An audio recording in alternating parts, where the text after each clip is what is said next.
Good afternoon, everyone. It's another beautiful day in the neighborhood, and um, what do you know? We're still here.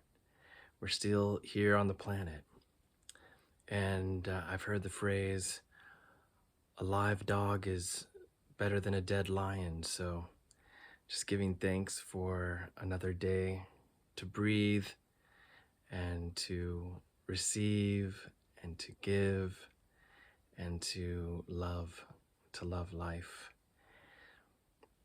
And let life love you back. Today, it's interesting. Earlier, I went to pop in on a little sweet dog that I've been um, popping in on for the last couple of weeks for an hour. And while I was there in the backyard, I was talking to a good friend, and there appeared a sun dog, um, one of those nice bows around the sun, and there was some little rainbow flickers like around 9 o'clock and 3 o'clock, or like 9:30 and 2:30. And it was beautiful. And now here I sit by the window and I have a little partial sun dog bow around me as well. So indeed, the light shines bright day and night, and the mana and the prana is gonna treat you right. And so we're remembering to just be receptive and to observe our thoughts, to observe our emotions, and to be with them and be with ourselves with love and patience and compassion. And today I wrote these few words that says, God's love is unfathomable. And when I looked it up, I discovered that really the word that I might have been aiming for was unfathomable. Um, Unfathomable isn't actually a word as far as I saw, but I liked it because although it may be immeasurable and only able to be comprehended in part while we're in this human body, um, at the same time, when we go within, we can, even in this body, we can touch. We can touch the hem of the robe, if you will. We can catch a glimpse. We can experience and understand in part. And so I opened to this little brief poem today called Turning Wheel. And it simply says, drop down to rise up, lock in to break free. In adversity, find strength. Through weakness, find victory. Through failure, overcome. Difficulties present opportunities. In darkness, growth. Facing the impossible, all things are possible. In giving up, hope is renewed. In the unseen, discoveries made. And in silence, the truth is heard. And in the end, a new beginning. And so, despite whatever we may be facing in our lives, in the context of our relationships, we're learning to pause and observe our reactions and let go and create new neural pathways that support us in experiencing more peace, more clarity, more of the good in our lives and in our relationships. And so again, I thank you. I thank you for coming to the planet. I thank you for being here at this time.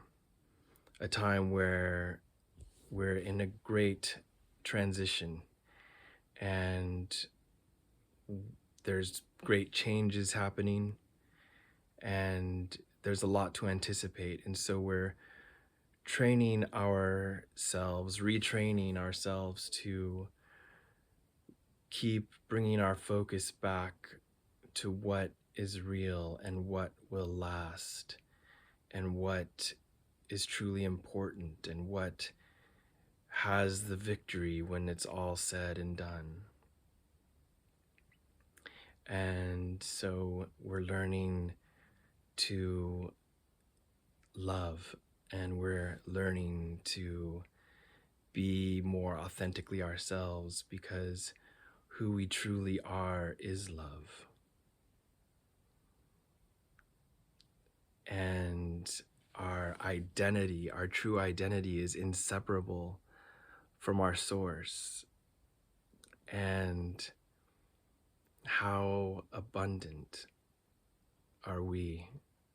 And we're only beginning to lift up our heads and open our eyes and remember how wonderful it is. And so that actually also brings us to this channel, and the name of this channel is The End of the Age of Forgetting. And it was back in 1994, in October, I moved to Flagstaff, Arizona, and I was there joining a band that had sprouted down in Cochise County, Arizona. And within the first couple months that I was there, I had this unforgettable dream where I was down at the bottom of this circular canyon, and standing next to me was this spiritual being who was like partly invisible. And when I looked up around the edge of the canyon, there stepped up shoulder to shoulder all of these Native Americans, and they were dressed in different regalia as if they were from different tribes. And then I turned 180 degrees, and the same thing happened on the other half of the circle, on the other side. And so then I was surrounded, and I was in awe, looking, seeing all of these Native American people. And then the next thing you know, I was transported, and I was sitting at a dining room across from this Native American woman. And she said this one sentence to me. She said, "We need you as we approach the coming of the end of the age of forgetting. We need you as we approach the coming of the end of the age of forgetting." And so I've been walking with this and sitting with this for almost 30 years now. And one of the things that's come to me over the years is this invitation is extended to all of those who hear it. And so I say again, we, people as one, all that has gone before and all that is yet to come, we need you. We need you as we approach the coming of the end of the age of forgetting. So we need everyone to lift up their heads and to awaken and remember where we come from, remember our spiritual identity, remember our relationship with the Creator, with each other. Remember that we're here to harmonize with all of our relations. And so I bless you, I salute you for coming, and I pray that your pathway will be lit up and that you will experience all the grace and abundance that's available to you as you continue to walk the path that's set before you. And so, with great love, with great humility, and with gratitude, I bid you adieu. Thank you very much for tuning in, and so much love. Hope you have a great rest of your evening, and may the coming days and weeks and months be full of awakening, full of remembering how beautiful you are, how intimately connected you are, how deeply loved you are, and how precious you are.